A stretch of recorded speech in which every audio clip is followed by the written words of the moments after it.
Hello friends, পার্বত্য সৌন্দর্য দেখতে দেখতে এগিয়ে চলেছি।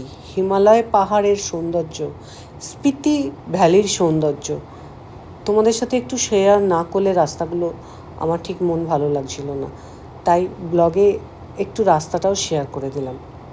কত সুন্দর রাস্তার ঢাল, পাহাড়ের ঢালের মধ্যে দিয়ে রাস্তা তৈরি, আর এদিকে বরফে আবৃত চূড়া, এত সৌন্দর্য বলার মতো না। আমরা এখন চলেছি লাংচার দিকে। লাংচা হলো হিমাচল প্রদেশের একটা গ্রাম। সেই গ্রামে প্রচুর মানুষ বাস করে, আর তাদের আরাধ্য দেবতা হলো একটা সোনালি কালারিং খুব সুন্দর কালারফুল রঙিন বিশাল বুদ্ধ মূর্তি, যেটা তাই লাংচা গ্রামের দিকে মুখ করে বসে আছেন, এবং এই মূর্তিকে ওরা দেবতা হিসাবে পূজ্য করেন, এবং সমস্ত ট্যুরিস্ট এই স্পটটা দেখতে যায়, প্রণাম জানাতে যায়। পৌঁছে গেছি আমরা লাংচা গ্রামে, যেখানে বুদ্ধদেব গ্রামের দিক মুখ করে আছে, আর আমরা যেখানটা গিয়ে নামলাম আমাদের পিছন দিক। এখান দিয়ে আমাদের নেমে সামনের দিকে দর্শনে যেতে হবে। দিনটা ছিল 2 জুলাই। খুব বেশি শীত ছিল না, কিন্তু একটা বিশাল হাওয়া ছিল, আর যেহেতু সকাল সকাল গেছিলাম একটু ঠান্ডা লাগছিল।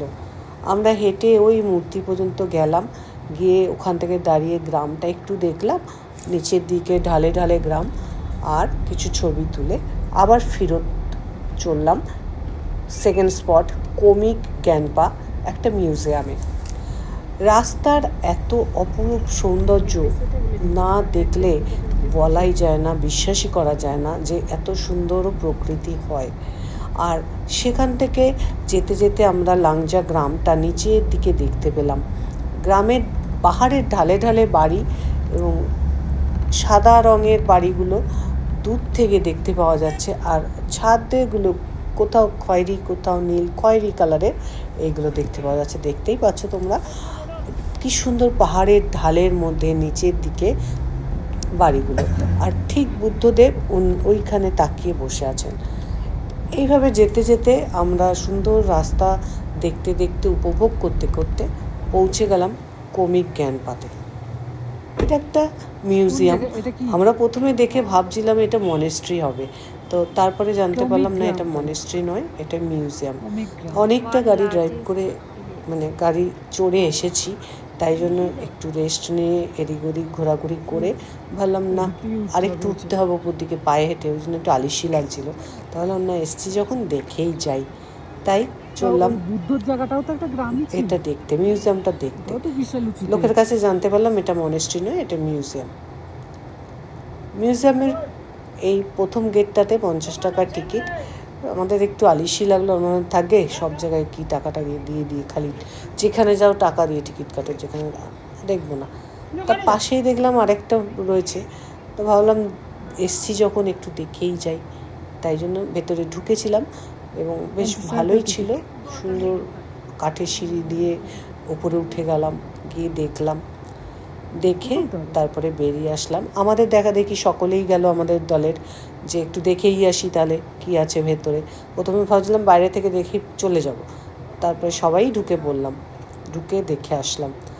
ভালোই লাগলো ভেতরটা, পুরনো দিনের ওনাদের সমস্ত কিছু জমিয়ে রেখেছেন, যেমন আমাদের এখানে মিউজিয়াম দেখে বাইরের পরিবেশটা, আকাশটা এত সুন্দর ছিল। ও একটু ধারে গিয়ে গ্রাম দেখতে দেখতে ভাবলাম এখান দিয়ে কিছু ছবি তুলে নিই, স্মৃতিতে থাকবে। তো কিছু ছবিও তুলেছিলাম। তুলে আমরা পৌঁছে গেলাম ওয়ার্ল্ড হাইয়েস্ট পোস্ট অফিসে। এখানে পৌঁছে আমরা ঠিক করে নিলাম যে শুধু দেখবো না, একটু চিঠিও লিখে ফেলবো। তো সেখানে চিঠি লেখার জন্য পোস্ট কার্ড বিক্রি হচ্ছে, এটাও একটা এদেরই বিভাগ। তো এখান থেকে পোস্ট কার্ড কিনবো বলে এগিয়ে গেলাম। পোস্ট কার্ড কিনতে আমরা 4টে পোস্ট কার্ড কিনলাম, যে 2টো আমার বান্ধবী নিল আর 2টো আমি নিলাম। দেখো পোস্ট কার্ডগুলো তোমরাও একটু দেখো। 30 টাকা নিয়ে নাও, 5খানাই নিয়ে নাও। না 5খানা আমাদের একটা দুটো নে তিশা একটা নে। হ্যাঁ তোমাদের একটা আমাদের একটা দুটো। দুটো নে কোনটা নে? আমার তিন হয়ে গেছে। হ্যাঁ নে পাঠা নিবি নে জানি দুটো নে পছন্দ করে নে। এই যে পোস্ট কার্ড। এইটা সুন্দর না? এক একটা পোস্ট কার্ড এক এক রকমের দাম আছে, কোনোটা 30 টাকা, কোনোটা 40 টাকা, কোনোটা 50 টাকা। ये दीजिए ये पोस्टर আমাদের তো এইগুলো নেই। হয়তো সামনে তুমি सोचते हैं ये दीजिए किधर ही लेना इतना दो ये वाला। ये दुटो नहीं तो ये वाले किधर लेना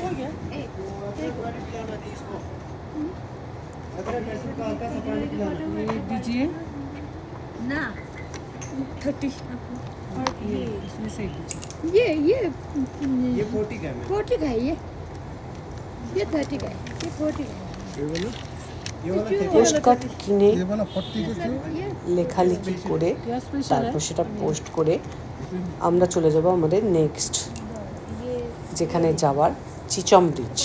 दुटो ने ये दो মানে এটা এখানে লেখা রয়েছে পোস্ট কার্ড কিনে চিচম ব্রিজের ব্লগটা আমি তোমাদের সাথে আলাদা ভিডিওতে দেখাচ্ছি, কারণ চিঠি লিখে একসাথে এতগুলো দেখালে ভিডিওটা আমার অনেক বড় হয়ে যাবে, সেই কারণে।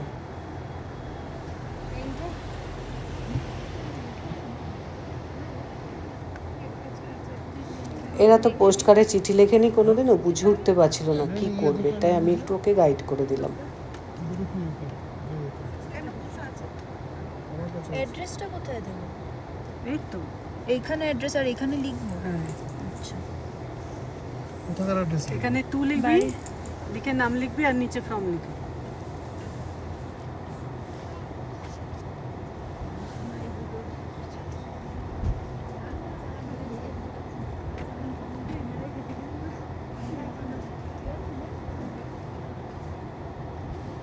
তবে ইউটিউবে যা দেখেছি যে এটাকে দেখে মনে হয় বিশাল বড়, খুব বেশি বড় নয়। না তুমি একটা চিঠি লিখে ভালো। টু তো হচ্ছে কি আমার বাড়ি অ্যাড্রেস হবে হ্যাঁ একটা সাইনের অ্যাড্রেস দাও, একটা সামনে অ্যাড্রেস বার করো এই রে আমার তো মোবাইলে ক্যামেরা চলছে, এই চলছে ভিডিও চলছে, তোমারটা বার করো। বন্ধ করো ওটা কি হচ্ছে হ্যান্ডরাইটিংটা দেখো না। আরে লেখ তো তুই। চিঠি লেখা প্রায় হয়ে এসেছে, নাও চিঠি কমপ্লিট। আমি যাচ্ছি পোস্ট করতে। ওয়ার্ল্ড হাইস্ট পোস্ট অফিস দোকান আছে ঠিক লিখেছি একটা ছেলেকে একটা আমার বাড়িতে পোস্ট অফিসে চিঠি পোস্টের আগে দুটো স্ট্যাম্প নিতে হবে, যেহেতু দুটো চিঠি, দুটো চিঠিতে দুটো স্ট্যাম্প লাগাতে হবে। আর বান্ধবীর দুটো, টোটাল 4টে চিঠিতে 4টে স্ট্যাম্প 40 টাকা। দুটো করে মারতে হচ্ছে। ওনাকে জিজ্ঞেস করলাম স্ট্যাম্পটা কী করে লাগাবো, উনি এত সুন্দর করে দেখালেন থুতু দিয়ে লাগাতে হবে। দেখে বেশ ভালো লাগলো, কিন্তু আমি একটু কনফিউজ হয়ে গেছিলাম, থুতু দিয়ে লাগিয়ে যদি উঠে যায় তাহলে তো চিঠিটার জায়গায় পৌঁছাবে না। 40 রুপিস টোটাল 40 রুপিস। 4 মে 40 তবে একটা চিঠি বম্বেতে পৌঁছে গেছে, আর 3টে চিঠি এখনো পর্যন্ত এসে পৌঁছায়নি। দিলাম পোস্ট করে, ঠাকুরের নাম নিয়ে, যদি যায় তো ভালো, না যায় তো আমরা এখানে এটা পোস্ট হ্যালো? করেছি, এটাই মজা। আরে ফেলো তো তুই ফেলো